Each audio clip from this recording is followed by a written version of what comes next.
Muy buenos días, hermanos. Nuevamente nos reunimos hoy en torno a la palabra de Dios. Nuestro devocional del día de hoy jueves es Cristo y el Espíritu Santo. Vamos a ver cómo el Espíritu Santo actuó en la vida del Señor Jesús. Pero a pesar de que Jesús era Dios mismo y en algunas oportunidades de la Biblia él hizo obras demostrando su deidad, en la mayoría de la Biblia el Espíritu Santo estuvo ahí en una comunión estrecha con el Señor para realizar estas obras, mostrándonos de esta manera cómo nuestra vida también debe estar en dependencia del Espíritu y cómo el Espíritu puede orar a través de nosotros. Vamos a orar y vamos a entrar a nuestro devocional. Amado Dios, Padre Santo, Señor, te damos gracias por este día. Te doy gracias por cada uno de los hermanos que están en la frente de esta pantalla, por aquellos que ven nuestros devocionales y que todavía no han puesto su confianza en ti, Señor. Te damos gracias por ellos para que tu Espíritu Santo, Señor, sea hoy a través de estas palabras, llevándoles la verdad a sus corazones y que ellos puedan entender este maravilloso mensaje de salvación y puedan entregar sus vidas a ti, Señor. Y que a los hermanos, aquellos que hemos creído esas palabras, nos cambien y podamos tener la llenura y la plenitud de tu Espíritu y poder vivir por el Espíritu y no por la carne para hacer las obras que te agradan a ti, Señor. Hemos orado por causa del Señor Jesús. Amén y amén. Listo, mis hermanos. Vamos a nuestro primer versículo. Desde el principio, desde el nacimiento del Señor Jesús, el Espíritu Santo estuvo presente inclusive antes del nacimiento. Vamos a Mateo 1:18. Voy a leer los versículos en Reina Valera 1960. Dice: el nacimiento de Jesucristo fue así. Estando desposada María su madre con José, antes de que se juntasen, selló que había concebido del Espíritu Santo. El Espíritu Santo actuó en la concepción del Señor Jesucristo, en su parte humana. Recordemos que el Señor Jesús es la segunda persona de la deidad, y en Él no había posibilidad de pecado ni nada de estas cosas. Él es un ser completamente santo. También actuó en su vida cuando era niño. A los 12 años el Señor Jesús se quedó en el templo a escuchar y a preguntar a los maestros de la ley. Esto lo encontramos en Lucas 2, 46-47. Es una historia que todos conocemos, ¿no? Como el niño Jesús se fue todos los años a Jerusalén y como era costumbre que los padres anduvieran las mujeres con las mujeres y los hombres con los hombres, pues María y José se dieron cuenta que el niño se había quedado en Jerusalén y que no había ningún grupo. Y cuando se dieron cuenta volvieron y dice: y aconteció que 3 días después la hallaron en el templo, sentado en medio de los doctores de la ley, oyéndoles y preguntándoles, y todos los que le oían se maravillaban de su inteligencia y de sus respuestas. Ya se veía cómo el Espíritu Santo iba a actuar a través del Señor Jesús. Cómo el Señor Jesús en su casa, con sus padres, estudiando y escudriñando la palabra, el poder sobrenatural del Espíritu le había dado un nivel intelectual para poder responder y preguntar y hablar con personas que eran mucho mayores que él. Tal vez el que más recordemos es en el bautismo. Vayamos a Marcos 1:10. Esta cena no la sabemos todos, inclusive hay cuadros pintados sobre esta cena. Y dice: y luego, cuando subía del agua, vio abrirse los cielos y el Espíritu como una paloma que descendía sobre él.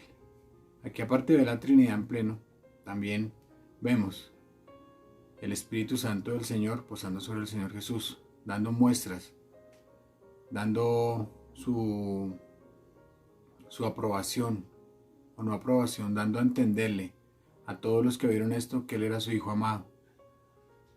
Esto fue lo que el Espíritu Santo hizo en el bautismo del Señor, en la tentación. Recordemos que el que llevó al Señor a la tentación no fue el diablo, fue el mismo Espíritu Santo, porque el Señor debía ser probado, no para demostrar que no podía pecar, sino para demostrar que Él era el Hijo de Dios y que Él tenía poder aún sobre Satanás. Vayamos a Mateo 4:1. Entonces Jesús fue llevado por el Espíritu al desierto para ser tentado por el diablo. Eso es importantísimo. porque fue el Espíritu Santo el que quiso llevar al Señor para que Él fuera probado. Asimismo, a veces el Espíritu Santo puede probar y no puede probar nuestras vidas. Pero como veíamos recientemente, las pruebas vienen de Dios para sacar el mejor carácter del cristiano y las tentaciones vienen de Satanás para hacernos caer y sacar lo peor de nosotros. Necesitamos resistir, como el Señor Jesús lo hizo a través de estar lleno del Espíritu Santo, como lo dice en Lucas 4:1. Jesús, lleno del Espíritu Santo, volvió de Jordán y volvió nuevamente a Galilea a través del Espíritu. El Señor vivía en plenitud de Espíritu, vivía lleno, rebosante del Espíritu Santo, y por eso Él tenía esta vida de victoria sobre el diablo mismo, ¿no? Increíble, ¿no? El Señor salió y demostró que aún era más poderoso que Satanás. Al comenzar su ministerio, en Lucas 4:18 el Señor dice: el Espíritu del Señor está sobre mí, por cuanto me ha ungido para dar buenas nuevas a los pobres, me ha enviado a sanar a los quebrantados de corazón, a pregonar libertad a los cautivos y vista a los ciegos, a poner libertad a los oprimidos. Al comienzo de su ministerio el Señor proclama esta gran verdad. Estos éramos antes nosotros, éramos los presos del pecado, éramos los ciegos, éramos los presos, éramos los que servíamos a este mundo, pero definitivamente el Señor vino a libertarnos a través del poder de su Espíritu Santo. Pero el Espíritu Santo también hizo que el Señor Jesús hiciera obras maravillosas o cosas increíbles, como expulsar demonios. Encontramos un relato en Mateo 12:28 y dice: pero si yo por el Espíritu de Dios echo fuera los demonios, ciertamente ha llegado a vosotros el reino de Dios. Con eso el Señor estaba sacando sus credenciales y diciendo: miren, en las profecías decían que el Hijo de Dios iba a expulsar demonios. Y con eso también entendemos que a través del Espíritu Santo el Señor tenía el poder sobre lo sobrenatural, sobre los demonios y sobre Satanás. Y con el Espíritu Santo, cuando vino la paloma sobre el Señor, se cumplió la profecía de Isaías 11:2. Y reposará sobre él el Espíritu de Jehová, Espíritu de sabiduría y de inteligencia, Espíritu de consejo y de poder, Espíritu de conocimiento y de temor de Jehová. Aquí vemos los 7 aspectos del Espíritu, que fueron vivos en el Señor Jesús, porque como Él no tenía pecado, el Espíritu Santo vivía plenamente en Él. El Señor siempre vivió lleno de una comunión estrecha con el Espíritu Santo. El Señor dependió siempre del Espíritu Santo y siguió estrechamente la guía del Espíritu Santo. Y recordemos que en Mateo 12:31-32, Él habla del pecado imperdonable a los fariseos en ese momento particular, cuando el Hijo de Dios estaba aquí y ellos dijeron que sacaba demonios en nombre de Belcebú. Por tanto os digo, todo pecado y blasfemia será perdonado a los hombres, mas la blasfemia contra el Espíritu no les será perdonada. A cualquiera que dijera alguna palabra contra el Hijo del Hombre, le será perdonado, pero el que hable contra el Espíritu Santo no le será perdonado ni en este ni en el venidero. El Señor defendió al Espíritu Santo. Él permitió que su nombre fuera mancillado y le acusaran de muchas cosas. Pero cuando hablamos del Espíritu Santo, el Señor lo defendió y dijo que este pecado era imperdonable aún para ellos. Pero el Espíritu Santo y nosotros, ¿qué? Pues es el Espíritu Santo, es la persona de la Trinidad que actúa en este momento en nuestras vidas y sobre la tierra. Y cuando el Señor Jesús iba a ascender, les dio a sus discípulos la promesa del Espíritu Santo. Esto lo encontramos en San Juan 14:16-26. Y yo rogaré al Padre, y os dará otro consolador para que esté con vosotros para siempre. El Espíritu de verdad, el cual el mundo no puede recibir porque no lo ve ni le conoce. Pero vosotros le conocéis porque mora con vosotros y estará en vosotros. No os dejaré huérfanos, vendré a vosotros. Todavía un poco y el mundo no me verá más, pero vosotros me veréis. Porque yo vivo, vosotros también viviréis. En aquel día vosotros conoceréis que yo soy en mi Padre y vosotros en mí y yo en vosotros. El que tiene mis mandamientos y los guarda, ese es el que me ama, y el que me ama será amado por mi Padre. Y yo le amaré y me manifestaré a él. Le dijo Judas, no el Iscariote: Señor, ¿cómo es que te manifestarás a nosotros y no al mundo? Respondió Jesús y le dijo: el que me ama, mi palabra guardará, mi Padre le amará y vendremos a él y haremos morada con él. El que no me ama no guarda mis palabras, y las palabras que habéis oído no es mía, sino del Padre que me envió. Os he dicho estas cosas estando con vosotros. Mas el Consolador, el Espíritu Santo, a quien el Padre enviará en mi nombre, Él os enseñará todas las cosas y os recordará todo lo que yo les he dicho. El Señor prometió el Espíritu Santo.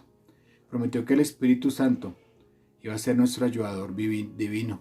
Cuando el Señor dice, les mandaré otro Consolador. Otro, esta palabra aquí quiere decir de la misma especie. O sea que el Espíritu Santo era igual que el Señor Jesús en todo sentido. El Espíritu Santo, el Señor lo nombra como una persona. Él estará siempre con nosotros. Lo vemos en el versículo 16. En el versículo 17 nos dice, es el Espíritu de verdad. Él es el que abre nuestros ojos y nos permite entender la palabra de Dios y entender las cosas espirituales que el mundo no entiende. El Espíritu Santo es exclusivo de los cristianos que han puesto su fe en Cristo Jesús. Por eso, querido amigo, si tú no has creído en Cristo Jesús, no tienes el Espíritu Santo de Dios. El Señor lo dijo, me manifestaré a ustedes, pero no al mundo, porque no creen en mí. Te invito a que creas, para que el Espíritu Santo pueda cambiar tu interior, y así pueda cambiar tu exterior, y tú puedas ser una persona nueva, y vivir llena y plenamente del Espíritu, y comportarte de la manera que el Señor quiere. El Espíritu Santo nos revelará las palabras de Jesús. Eso lo vemos en el versículo 17. El Espíritu Santo morará en nosotros y estará con nosotros. Eso es maravilloso, increíble e impensable, que el Espíritu Santo, que es Dios mismo, more en nuestros corazones. Y aparte esté con nosotros y nos enseñe todas las cosas sobre el Señor Jesús y nos recuerde las verdades que el Señor Jesús dijo. El Espíritu Santo es el que nos une con Cristo. Cristo vive en nosotros mediante el Espíritu Santo. Y también en el versículo 20 nos da esta promesa de que si el Espíritu Santo está en nosotros, Cristo estará con nosotros, y si obedecemos sus mandamientos, el Padre también morará en nosotros. Increíble. Dios, el Trino, a través del Espíritu Santo habita en nosotros.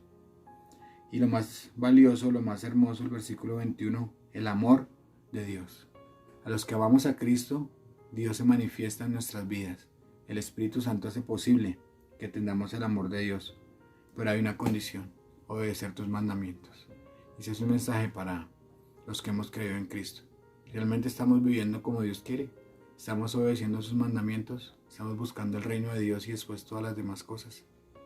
Mis hermanos, les dejo esta pregunta. A los que no han creído, que es momento de creer. Y a los que hemos creído, que es momento de obedecer. Muy buen día. El Señor los bendiga.